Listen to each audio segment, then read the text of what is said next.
అక్కయ్య ఎక్కడికో బ్యాగ్ సర్దేసిందని చూస్తున్నారా? హైదరాబాద్కి వచ్చేస్తున్నామండి. మా వారు 4 రోజులు సెలవు పెట్టుకున్నారండి. అందుకే తట్టబుట్ట సర్దేసుకుని హైదరాబాద్ బయలుదేరిపోయాము.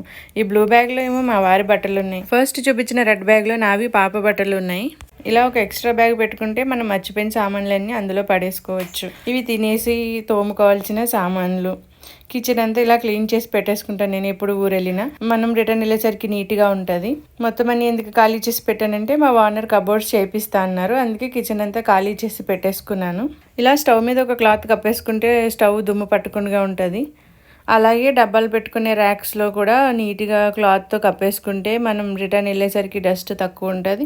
క్లీనింగ్ పని చాలా తగ్గుతుంది. ఎప్పుడు ఊరు వచ్చినా నేను ఇట్లానే అన్నీ కవర్ చేసి పెట్టుకుంటాను. డస్ట్ పడకుండా ఉంటుంది. రిటర్న్ వెళ్ళాక ఆ క్లాత్స్ వాష్ చేసి పెట్టేసుకుంటే సరిపోతుంది. మొత్తం డబ్బాలన్నీ క్లీన్ చేసుకోని అవసరం ఉండదు. ఇది ఫ్రైడే రోజు వ్లాగ్. ఆ రోజు నైట్ 8 o'clockకి మా ట్రైన్ ఢిల్లీ నుంచి.